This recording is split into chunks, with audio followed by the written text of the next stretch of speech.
Kia ora, my friends. I'm Jace, and welcome back to Drop Balls and Big Calls. Today, I sit down with Paul Harrison, a trainer, speaker, and coach who knows what it takes to connect with people and spark change. I met Paul a few weeks back when I was taking on a course, a short course, and it was facilitated by Paul, and I was really struck by his energy. So today, we dive into the power of energy when engaging an audience, the lessons that come from failure, and why the fear of regret can sometimes be the biggest motivator of all. It's a great episode. Really enjoyed this one, and I hope you do too. Enjoy. Paul Harrison, welcome to Drop Balls and Big Calls. Appreciate it, Jason. Thank you. Thank you for the invite. Hope we can cover off some great stuff today. Absolutely. Well, for context to our listeners, we first connected. I was doing a mini MBA recently through AIM, and you were the trainer, the facilitator of the course. I was really struck by your energy, Paul. Is that something that comes naturally to you? Is it something that you've developed over the years? The energy, I think, mate. Honestly, when I get out there, I go through a few things before I get onto in front of any audiences. Obviously, doing a lot of training, anywhere from 130 to maybe 150-day sessions. In any year. But I always tell myself a little story before I get out there, and that is that, and you would have remembered me saying this, I'm sure, during the training, but one of the things I want to get across to my clients very often is that things that other people don't know. I said a lot of time people underestimate the value they bring to the table, particularly in a professional entity. And my thought process before I go out and train is I always know that there are going to be people in the room who are going to have problems that I can help them with, and problems that very often are going to keep them up at night. Because, stress that comes from work and stuff like that, it can be real rough. And I think a lot of the time that stuff that I can help people with. So the conversation I have with myself is, firstly, I'm very grateful to be able to do what I love, what I genuinely love. But really being able to understand that there is stuff I can contribute to the audience that's going to help them take something of value, give them a return on their time invested, but also remove a lot of that stress that people battle with. Because I think a lot of the time the stress that we have in business is very much often down to not feeling comfortable or confident in dealing with the challenges that we face at work. And I think very often that's stuff I can help people with. So I take it as a big responsibility that I go out there and I need to be able to figure out what the challenges are that people are dealing with, and then give them solutions to it. Because genuinely, I want people to get a phenomenal return on time invested. I want them having massive breakthroughs and having better results after the training. So my thought process is that I need to be engaging. I need to bring a great energy. I need to keep people interactive. I cannot ever, ever, ever just go through the process. I still get paid what I get paid, but I can't just go through the process and give people a death by PowerPoint type of presentation. I need to bring the energy. I need to bring the engagement. I need to make it enjoyable. Because here's something else I've realized as well is, firstly, people won't always be totally open with you with regards to what the problems are they're dealing with, particularly in an environment where they don't know anybody or anything like that to start with. So you have to be able to find a way in there. But the second thing is that clients that I've worked with, if I was one of their first experiences in professional training, professional development, if I can get them to enjoy professional development, then effectively people just keep going on and on and on, keep learning more and more and more, and they keep getting better and better outcomes. So there's a combination of things that come down there. Again, I love what I do, but I know that I want to make it a special experience for people. I want people to really enjoy it. And if I can really start getting people to enjoy the process of professional development, I think we get onto a beautiful upward spiral, which is where I want people to be in life. One thing that really drew me in was the fact that you spent a lot of time at the start of that course getting to know each individual, and it was only a snapshot of each person, but you really wanted to understand what people wanted to take from that course, and it seems you do it through all the courses that you do, that you train. Yeah. And I found, as someone that really struggles to keep engaged when I'm studying, for example, or reading, Yeah. that really captivated me, because what you did then was you then tailored the contents to each individual, and it really kept all of us engaged over that 2 days. Yeah. 100%. What What inspired you to sort of run with that context? Mate, listen, I worked with a high volume of people. I've done a lot of training. So I've been training people since 2009. In a lot of different countries, a lot of big different numbers and stuff like that. But I also spent a lot of time working nightclubs. So you get to understand a very diverse group of people. And also with things like nightclubs, and you see it also with training, but you see people in a very, very different emotional state. Like nightclubs, you can imagine their highest highs and lowest lows. But with training, you can also see it. You can understand the lowest lows and highest highs. You can see it particularly when people are battling with certain issues. But when they have breakthroughs, they have those massive highs as well, which is great. But here's the thing, and this is something I teach my presenters as well, is people will always be engaged with you when you're talking in terms of relevance to them. So people will always engage with you when you talk in terms of relevance to them. So what I'm doing with that exercise is, firstly, there's a few things that are going on. I want to try to start getting an idea of the type of terminology that people are using, because that'll give me an indication of how they're thinking.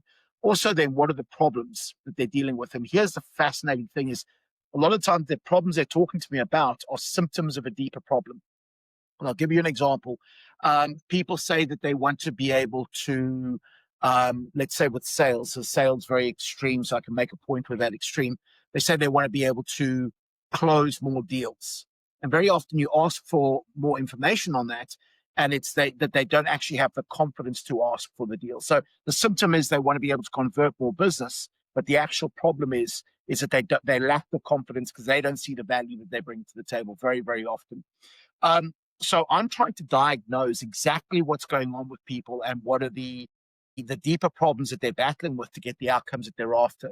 So I'm listening a hell of a lot to that. I'm then asking those further questions. But here's the other thing. I'm starting to pick up what's important to them, how they think, the terminology they use.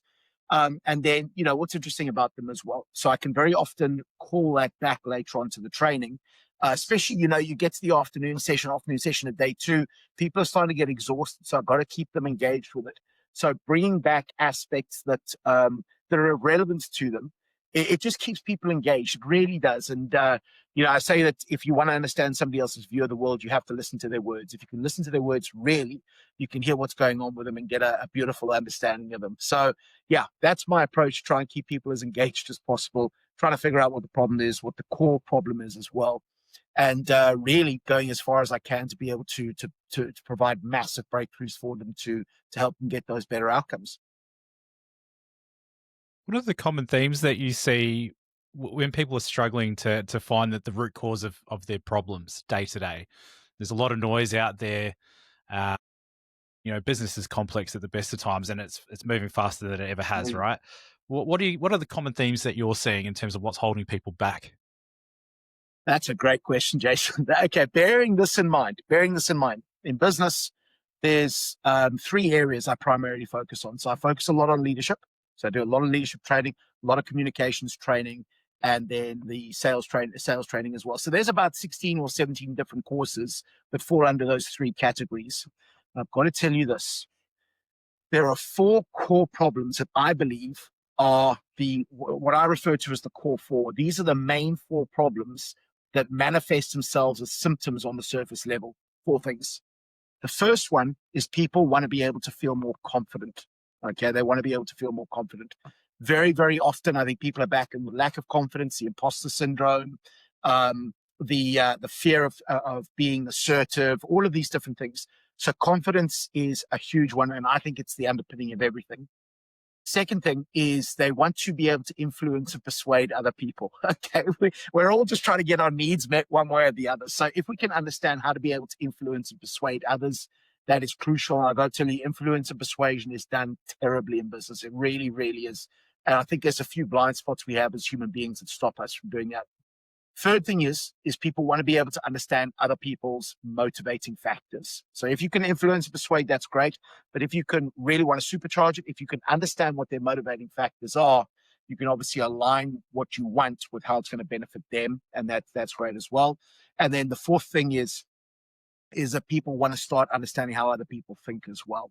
So those are the four things. So there's the confidence aspect, there's the ability to influence and persuade, there's the ability to understand other people's motivating factors, And then there's a term I use, which is being able to create communications empathy, which is a term I've phrased up there, but it's effectively defined as seeing the world through your target audience's eyes. Because if you can do that, then effectively you can communicate in a much better way that's really going to help you find those better outcomes. Love it. So many gold nuggets in that, and it just took me back to that day you were talking about these very subjects. If I do my job well, there's certain things you can't unsee after the training. That's what I want for you, you know. 100%, and it made me think so deeply after. I'm naturally a deep thinker anyway, but it just took me down this complete rabbit hole. There was actually a book I think you mentioned in that course that I literally bought the day after, Coaching for Performance. I'm pretty sure that was you. Yeah, that was one of them. There's another book that you referenced to me as well, which changed your perspective on the world, Yes. I believe, which was Rich Dad, Poor Yeah, Dad. sure. What did that book teach you? Because we're talking your teenage years here when you first read this book, right? No, not at all, mate. No? I was 30 years old. So Sorry. yeah, you know, so what, a year or two ago, I'm only kidding. If only. No, I was 30 years old when I read that book, and the reason why it was such a shock to me, the reason that it had such a massive impact on me is because for the previous 9 years, all I wanted was a job where I could wear a suit, and that would show that I was a better person in the UK than I was when I left South Africa. And I was on track at the time to be, I was working in the square mile of London, and I was working as a PI broker. And I was on track to be the youngest associate director in the square mile with regards to the results we were getting. And I read this book, and it completely changed how I thought about things, because effectively this was my only goal. It was like I wanted to become somebody I was proud of. I wanted to become somebody who was respected. I wanted to do this stuff, and I thought that the best way to do it was to achieve great success in business. You know, in a job where I could wear a suit and be proud of myself. And I read that book, and I realized that everything else I wanted to achieve in life was not going to be the outcome of being in a job. And it blew my mind. It completely blew my mind, because, you know, when you want something for so long and then you realize it's like, that's not how you're going to get what you want. And it's like, it's a huge identity clash. You start fighting with yourself. Like, you know, if this stuff is true, then everything else I've been fighting for has been a lie. And it's a real strong identity impactor. And it's something that I wrestled with for a number of months. And it was all I thought about. It was like, it was an ongoing battle on a day-to-day basis, because you've realized, and you know, in hindsight, I don't see it like this anymore, but you think that you've just wasted your life. You know, if in the pursuit of something that you're not really after, it's like, you know, the craziness that comes with that is quite something, particularly when that's all you're focused on. You know, you'll never find me talking a lot about work-life balance, for real, because I'm not that guy. I'm really not. I have a huge focus and love and happiness for, you know, my work. My work's a big part of my life, but, you know, there's pros and cons on that, because the pros are, if, you know, you focus on something you can be very successful with, which is great, with all the other aspects that come along there, particularly when you love what you do.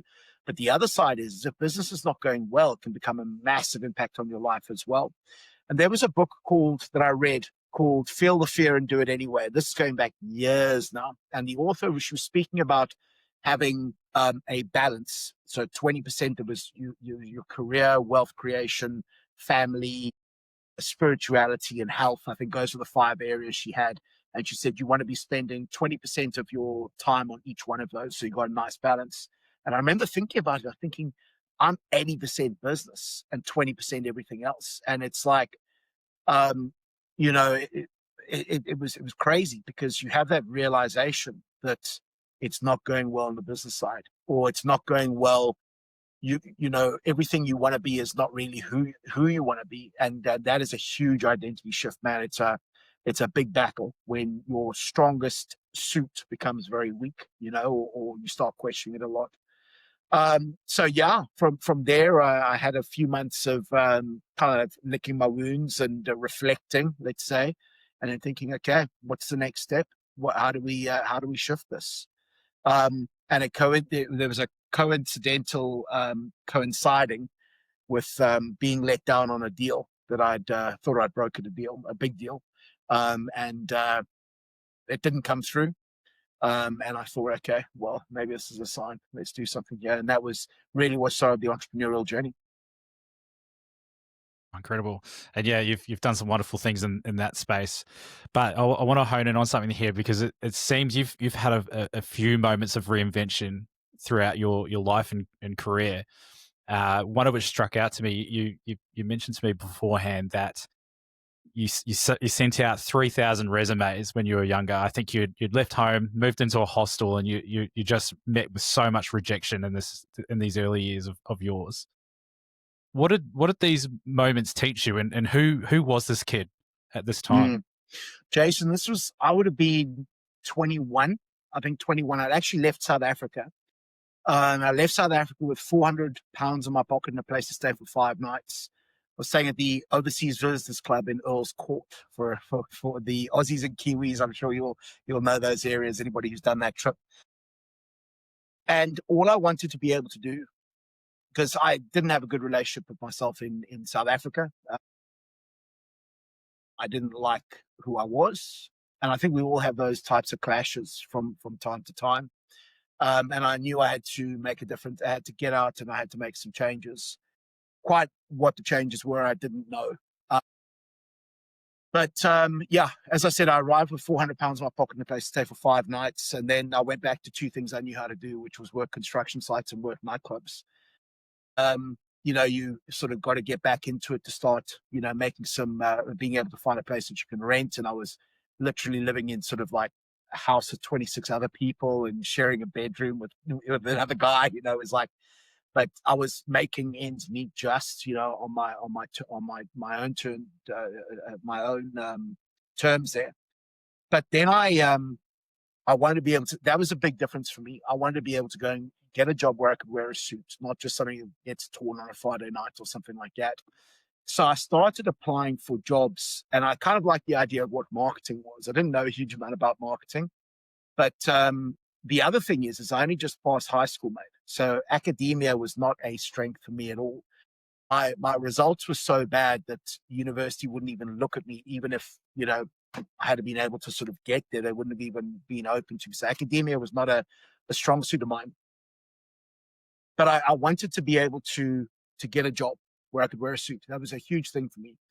So I started applying for all of these jobs. So I was I think the website was read.co.uk at the time. And there was like an advertising board, I think like what Seek is now. And I was working nightclubs Thursday night, Friday night, Saturday night, Sunday night. And the rest of the time during the week, I was in the internet cafes. This is before I even had a computer or anything like that. It was internet cafe. And going through these job interviews, going through these job sites and seeing jobs that I might like the look of. And when I would send off my CV, my resume, and I'd send off a covering letter that I would try and tweak as well. And over 2.5 years, I got more than 3,000 job rejections. And I'll tell you this, and I was thinking about this today for some weird, strange reason, but I was probably about 1,000 rejections in. Now, this is not including the ones who didn't respond to me, okay? So 1,000 rejections saying thanks, but no thanks. And I remember this maybe 1,000 rejections in, maybe a year and a half in. And I remember I got this email back from the employer, from the recruitment consultant. And the response that I got was, "Hi, Paul, thanks for your resume and CV. We'd love to have a meeting with you."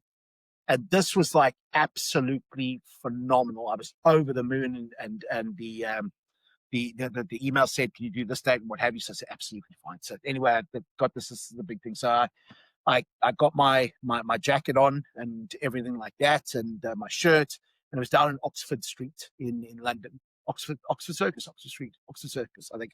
And I remember walking down to go and see the recruitment consultant, and I walked in, and the lady on reception looks at me and she goes, "Hi, how are you?" And I said, "I'm absolutely fine. Thanks. I have my best energy, best energy." And she goes, I said, "Could I please see so and so?" I forget the name of the recruitment consultant. She goes, "Yeah, is she expecting to see you?" And I said, "Yeah, I've got an email from her and everything like that."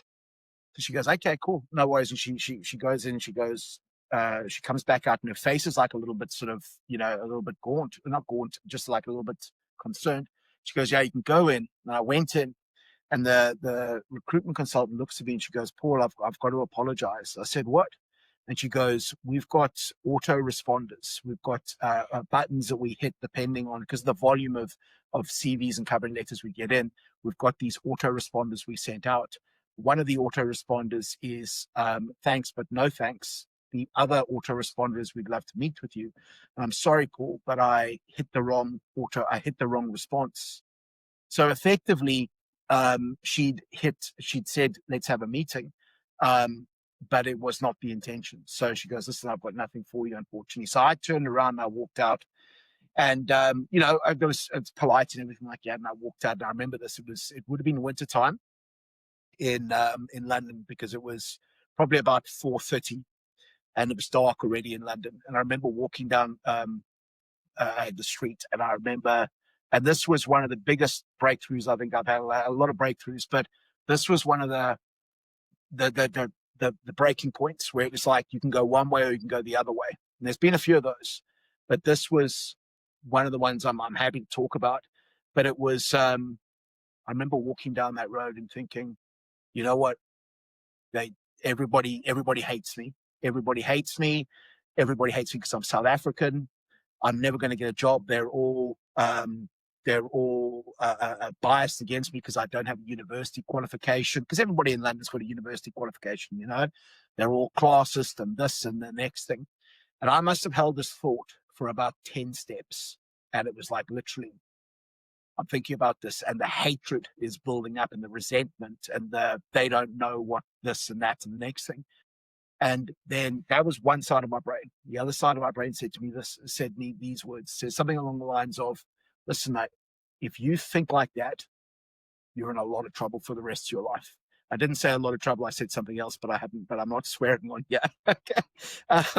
And I said, you're in a lot of trouble for the rest of your life if you start believing that. Because if you believe that everybody's got something personal against you because you're South African, or you don't have a university qualification, or your surname, or what have you, or, whatever, then you're in a lot of trouble, because then you're in this hatred mindset, this victim mentality that's going to absolutely destroy you.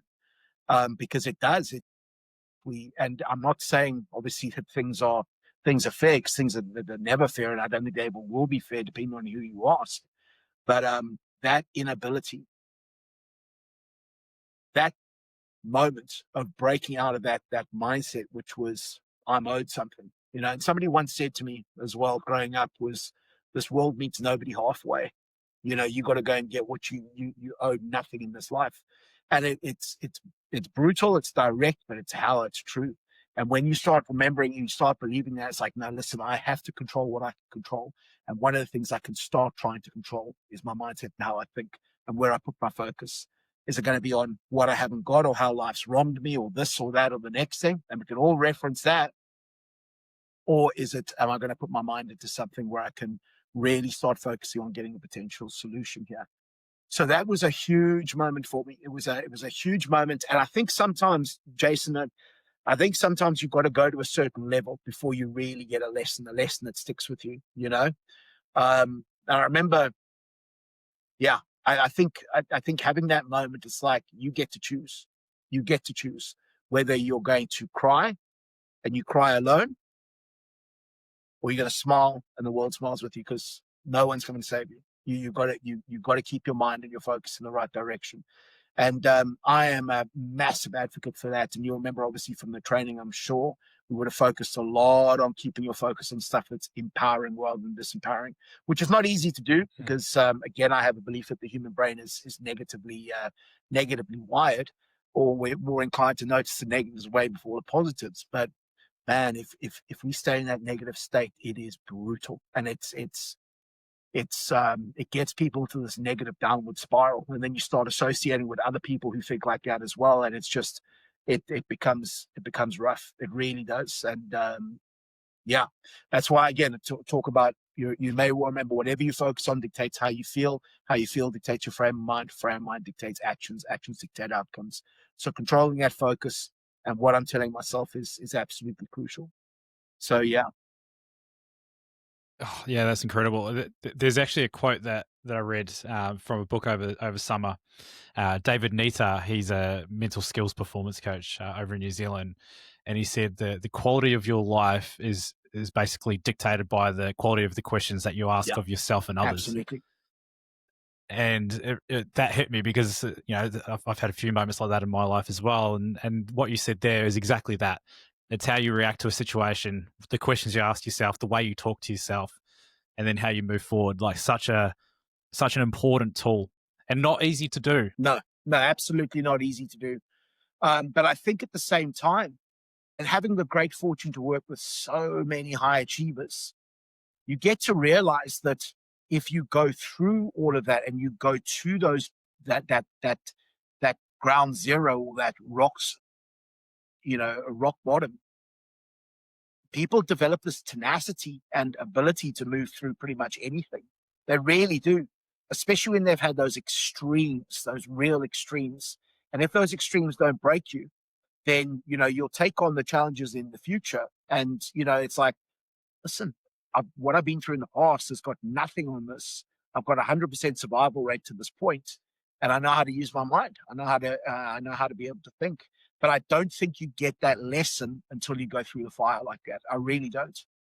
And a lot of people Yeah, don't like me absolutely. saying that, but I've got no interest in talking about things that are theoretically correct, but they don't stand up to scrutiny. Well, you got real life evidence of that. It's real. What like your confidence and your trust in people though must have been impacted by that moment, particularly after so much rejection. What did the steps look like coming out of that? You've got, obviously you've come to your fork in the Yeah, road. You've picked your way. yeah, What did those steps look like? Because obviously progress isn't linear, yeah. right? Yeah, progress isn't linear. What were the steps to listen? I think that once I had that realization I'm going in the right direction, I think that I think one of the things I've learned or I learned is that I will, especially when dealing with other people, especially early on, I have to be the source of my own happiness, my own success. I understand that. With that being said, I have some incredible people around me as well. I have some literal warriors, absolute warriors, just great people, great character, people who are there, people with mana, Jason. You'll know that term, yeah. And Yes.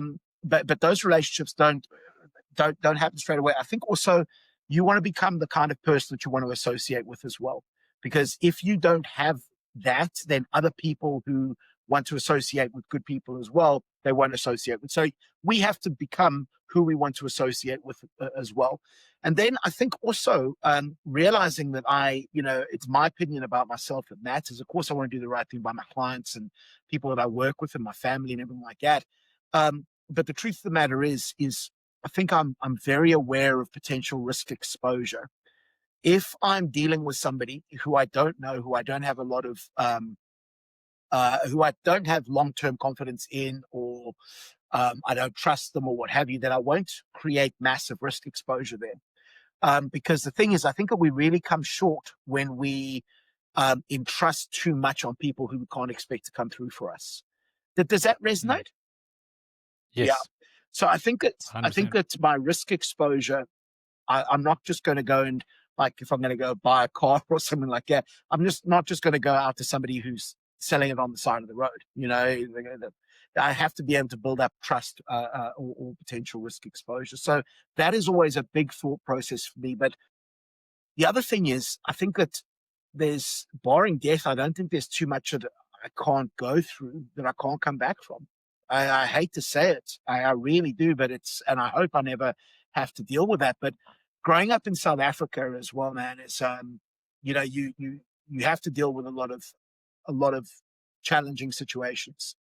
And I think a lot of the time, particularly the path with my life and stuff like that, particularly, leaving South Africa, um, I think you get to judge good character of people. And I think that, um, I have enough good people around me that if it all, and I've made this promise to myself a few times, is like, if I go out on a new venture, and there is risk with any new venture, and I mean coming to Australia, going to South Africa, going from South Africa to the UK, leaving an £80,000 a year job for an entrepreneurial approach with nothing, and I've made myself a promise at a few of those stages, which is, firstly, I'm terrified by regret.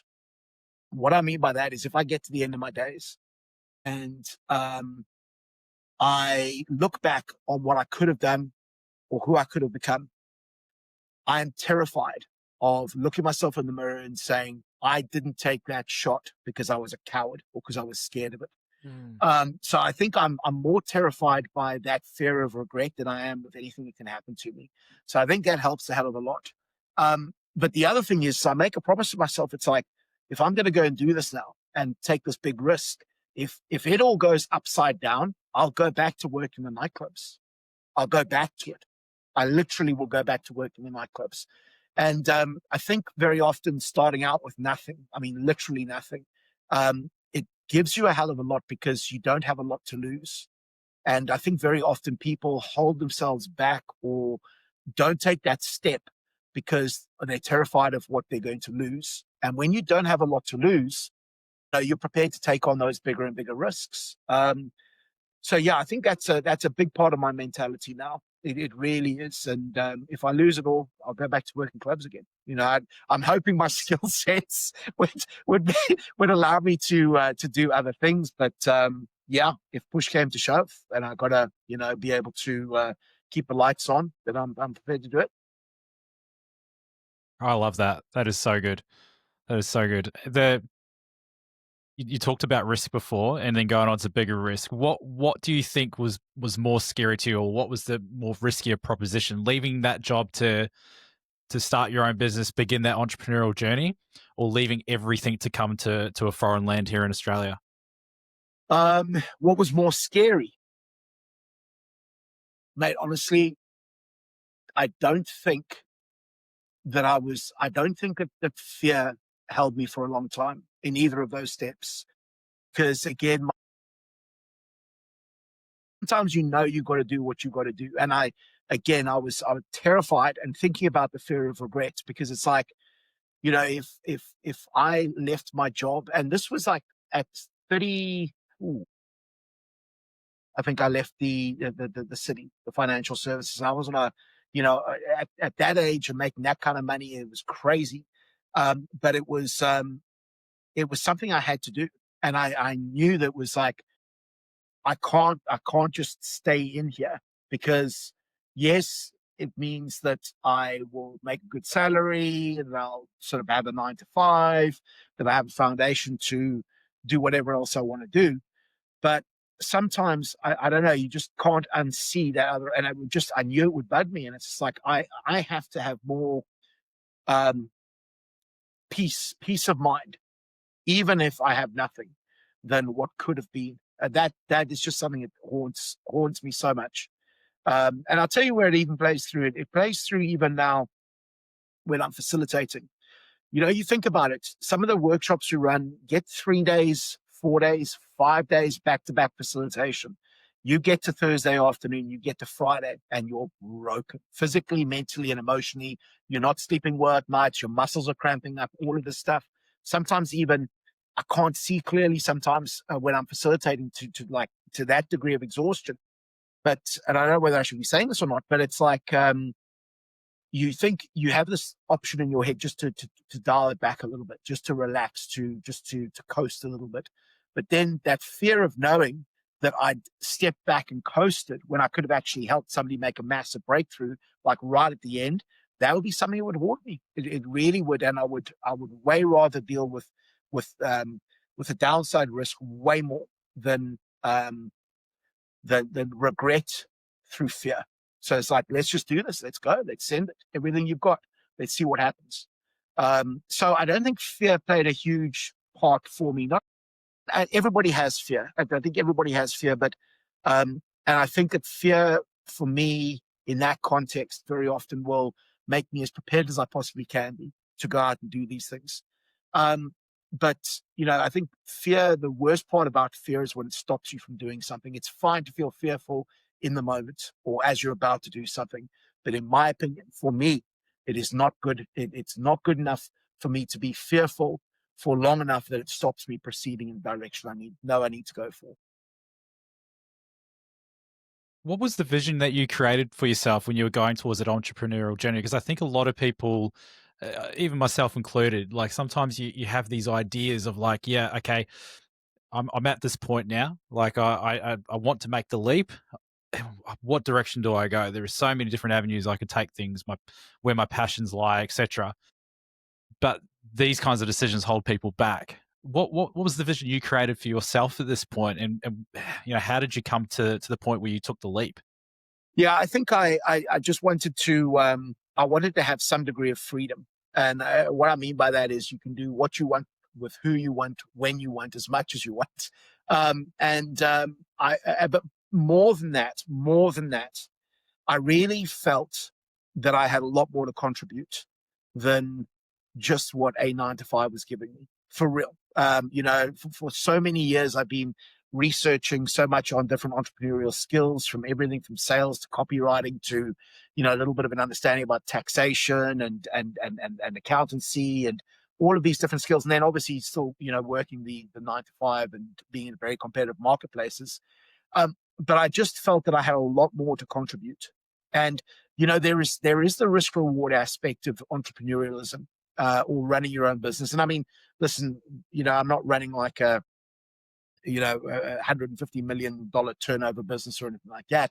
But I'm in a position now where I feel I can contribute, and I think that is a lot more than in my actual job, than sort of in a 9 to 5. So yeah, I think I just want to see who I really can be. I think that's probably it. And I've never said that before. I probably never said that before because I haven't thought about it along the lines that you've just addressed. But I think I wanted to see who's in here. I want to see, not just, you know, what I'm doing as far as the, job description in a 9 to 5, but I want to see, let's let it hang out. Let's see who's in here. Let's see if you really can be who you want to be. And I think that is an aspect of freedom. I think it's an aspect of choice of people I get to work with, so I can choose who I want to work with. It's the ability to find better ways to add even more value, particularly now in the role I'm in, man. I mean, it's like, in the training aspect, better ways of being the best at what I do in this country. And that's my way of contributing back to Australia, because, Australia gave me citizenship based on my skill sets with regards to adult education. And, I think I love it here. I think it's absolutely brilliant. There's so many great things here. And that is my ability to be able to now contribute back to Australia with that type of approach. And I think that, again, when it comes to the end of my days, man, I want to know that there was nothing left. There was nothing left in the tank. There was nothing holding myself back or anything like that. It was just you worked as hard as you could to get as much good and as much contribution as possible. And you're going to find out who you are. You're going to find out whether you're just talking the talk or whether you can actually go out and walk the walk as well. And, I think sometimes I tend to talk the talk before I walk the walks just to put pressure on myself. But it's going okay now. So I'm kind of happy with that.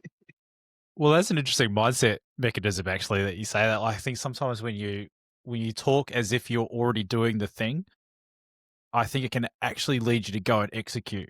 That's certainly some of my experience anyway. I don't know if you feel the same. Yeah, absolutely. Um, I know that Will Smith once said in his mind he's already achieved it. I know he's taking some heat over a few things now, but in his mind he's already achieved it. It's just you need to see it now, which I like. Again, and yeah, I think the ability to dream and the ability to have those goals moving forward that you're going to work towards. And I also got to say this, Jason, as well. I think that when you have those big goals that you're working towards, I think that that's very often where self-esteem comes from. I think overcoming challenges and taking on this behemoth that you overcome and you beat and you get the results, and then you start thinking, my goodness, if I've achieved this, what else am I capable of doing? And I think that's where self-esteem very often comes from. And people who live in comfort zones very, very often, and I've actually had clients say this to me before, I think very often they can battle with self-esteem issues if they're living the same thing in, day out. Because whilst we're safe here, I think that I genuinely think self-esteem comes from doing difficult things. And one of the best ways to do that is do things that are outside of your comfort zone. Of course, you want to minimize your risk as much as possible, but find out who you are. It gives us the opportunity to, certainly in my experiences, many, many years I didn't like myself, but starting to take on more and more challenges, you actually start developing some respect for yourself, which is great. Yeah, that's powerful. I felt the same about myself for many years, Paul. Like just that loop of negative self talk, and just that, I guess the intimidation of taking those big risks, like moving country. That's a significant one. Leaving everything behind. Um, what would you say to someone that's going through those emotions right now? That's just on the brink of they know they need to make a decision. They need to make a call. What would you say to someone in that position right now? Listen, I think that time goes quickly, and you'll be wiser as you get older, but you won't be as strong as you get older. So I think you're gonna have to pay the price of the learning curve somewhere along the line. If you've got to make a change, you can do all the planning mentally, but going out and actually taking the step, I think, is absolutely crucial. But again, it depends on the individual, because there are people in this world that will, everything that you and I have shared here, they will see as a negative thing for whatever. But I think that if you wanted to, if you've got that bigger goal, you have to make that choice. This is like, are you going to go for it, or are you going to think what coulda, shoulda, woulda have been? And I think some people, if the driver, if the motivating factor is big enough, then you'll get out your comfort zone. If it's not, you'll stay in the comfort zone. So very often what I find is, if the fear of staying the same, if that fear of staying the same is bigger than the fear of what you face out there, then you will move forward. If the fear of what you face out there is bigger than the fear of staying the same, so life's okay, and you're worried about what's out there, then you'll stay in that same place. And here's the one thing I can say, Jason, is that 95% of the time, what I imagined is out there is nowhere near as intimidating. Is nowhere near as intimidating as I thought it was. So my mind Mm. tended to overthink it a hell of a lot, and that those challenges that were outside there, this case scenarios got bigger and bigger and bigger. So I think that 95% of the things I worried about in making those shifts didn't happen. Okay, they didn't happen. But I think that very often we can run that risk of telling ourselves how big and scary those monsters out there can be, and that very often keeps people in their place. But again, if the fear of staying the same is bigger than the fear of what's out there, people will move. If the fear of what's out there is bigger than the fear of staying the same, people will stay. And yeah, I think that's what people have to evaluate. I think they have to figure that out. And this can be a problem in in places where you have a good lifestyle. If things are good, is it worth the effort? And that's a legitimate question. For me, it always has been. It's because the alternative was not good. And I think that making those steps, doing those things, um, it's, you start realizing that getting out of the comfort zone it's not as scary as we thought initially. Particularly if you can put some plans, some aspects to limit your risk as much as possible. But here's the other thing: super high achievers that I work with, that I train, I've noticed this about them. They almost start getting addicted to living outside their comfort zone. That that Mm. feeling, that dopamine and serotonin release when you achieve something that a year ago was completely outside of your target, your comfort zone, is a beautiful addiction. It's a beautiful aspect that people can get connected to. And then very often what you can find is, and I see this a lot in the entrepreneurial world, is if things are too easy, these people they start becoming like, what would it be the term that I would use? they start becoming very uncomfortable in themselves. They're almost looking for things to sabotage or what have you. So very often, a lot of these people I'm working with, a lot of people I'm sort of guiding or what have you, checking in with me, it's like, let's keep you on the front foot, because they have to have some foil, some challenges to run against. That's when they feel happiest. And if they're not working like that or taking on new challenges, they become complacent, and that's not a good place for them to be. A lot of them. Oh, totally. Yeah, complacement's a killer, and those motivating factors as well. I think when you throw yourself in the deep end, throw yourself in the ocean, it's sink or swim, right? Like that is the motivation. When you've put yourself in that boat, you have to make it work now. You've got to get after it, right? Absolutely, 100%. Mm. Yeah, that's really good stuff. Why Australia? How did you land on coming over to this part of the world? Mate, it's a story. It's a story. I was doing very well in the UK. I was in a different European city every month doing training across there, and then I reconnected with a junior school sweetheart of mine on LinkedIn. And It's always a girl. and yeah, is this along your lines as well, or what? No, no, Yeah. no. I'm not admitting to anything. Okay. Okay.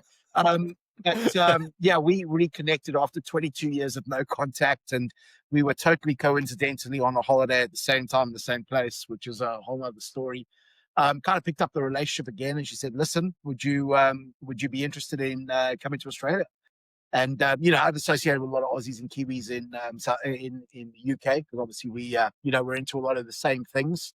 And me being one of these people who's terrified by getting to the end of the days and saying, "What if I had taken the step?" I thought, okay, well, let's go for it. Turned out that the relationship didn't work out. Turns out that 8 weeks of holiday time together is not a foundation to make up for 22 years of no contact. But yeah, it is what it is, I suppose. So yeah, here we are. It obviously worked out though. You've been here a while now. Well, You didn't run back home. yeah, and the thing is that the crazy thing is um, sometimes I think life just tests you a little bit and says, how bad you want this, and then there's little doors that open up. I'll give you one of the examples. Is like the foundation, the qualification, the visa that I got to get citizenship here was open for it. There was only a year. I think it was a special skills visa, global talent visa is what they called it, but it included adult education. But it was only open for a year. And my lawyer got hold of me and said, "Listen, check this out." And we applied on that. It was just like, bang, permanent residency, one more Wow. year with citizenship. So it was like, yeah, it was supposed to happen, I guess. But yeah, that's how I got here. Amazing. And no, it was the girl that kept me here, Paul. It stopped me from going home. She's listening in, yeah? Fantastic. Yeah, she's in the next room. Yeah. Amen. I better keep on the safe side, right? As it should be, my man, as it should be. So with your teaching, like you're obviously making significant impact on people, and that was your goal. You knew you had value to give. Is there any particular examples that you're really proud of, significant impacts that you've pushed someone to go and achieve something great? Yeah, I mean, there's, and I hope I'm going to put this across as I best can without sounding like an arrogant South African, but it's phenomenal. Often when I mean, in Australia now, I've trained about 7,500 people since I've been here. 7,500 people. So it's not very, very often, but it's from time to time, maybe once, twice, three times a month. I'll cross paths, whether it's walking down the street in the CBD or even down at the beach or what have you, and bump into somebody that I've trained. And the beautiful aspects that the people share with me is like the takeaways and what's happened over the last few months, particularly around their confidence very, very often, and that whole aspect of the 5 at 5 and seeing the value you bring to the table and stuff like that. There's been a number of teams. The place I get the quickest return on investment for my clients is in the sales realm, sales roles, because there's a lot of very quick fixes where people can see results straight away. Um, I mean, yeah, there's a lot of them on my LinkedIn as well, sort of the screenshots there. But I mean, there was one particular guy that I was doing some work with, and this is going back, God, about this is going back to during COVID, so it was 2021. And he and I had, I was working for a company at the time that he and his director asked me to do some coaching with him, because he was out of a team of 15 salespeople. He was coming, 14th or 15th every single month. And he and I had an initial coaching call. It didn't go out very well. It was supposed to be 45 minutes, and it resulted in about 7 minutes. Um, and it wasn't a good conversation because his defenses were way up. So I said, okay. And then 6 months later, his director gives me a call, says, listen, can you have another conversation with him? I said, no, for the reasons, because I didn't think he was going to help me. We had a conversation from there. And I said to him, listen, I said to him, I'm 95% sure I know exactly what the problem is that you're dealing with. But I'm not going to help you because I don't think you'll let me. And then got him to reflect on that a little bit with regards to what was the alternative to me helping him. And then we started working together as of I think it was the 22nd, 23rd of November, 2020. As of February 2021, he hadn't left the top three of his team that he was working within. So I think that was sort of, just one specific area. But yeah, for one specific entity, because he was very closed off to doing any coaching or any working like that together. So that was, and we've become very good friends as well. So that was awesome. And just seeing how his whole life has changed, because people will say don't take your work home with you, but how things go at work do have an impact on other areas of life as well. And he's got some phenomenal results now. He's really, really doing well, and that's awesome to see.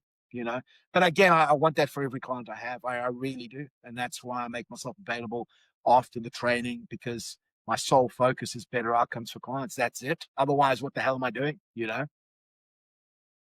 That's the one thing that's really stood out for me with yourself, Paul, like the investment that you have in people, even after the fact.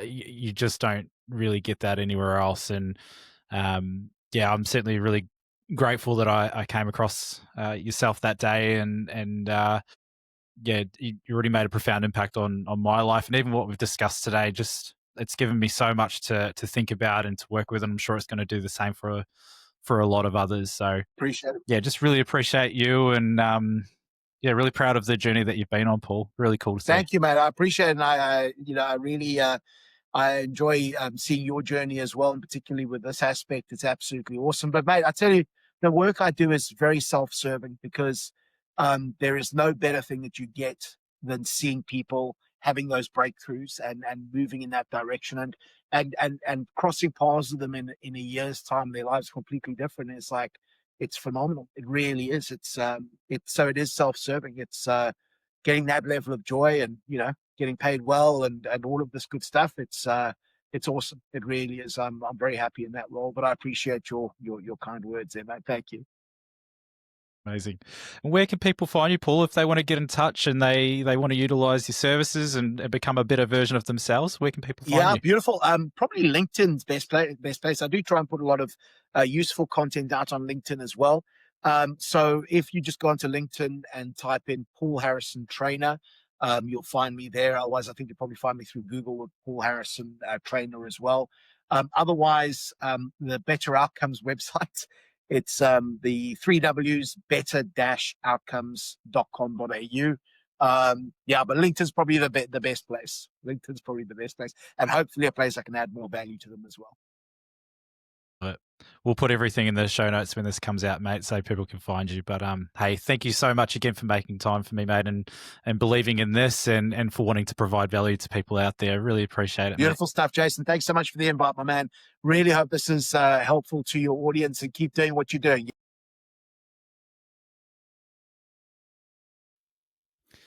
That was Paul Harrison. Thank you so much for listening to this episode of Drop Balls and Big Calls. If you enjoyed today's episode, please like, follow, or subscribe wherever you're listening to this podcast. Also, you can find us on social media. Just search Big Calls Pod. By liking or subscribing, following, commenting.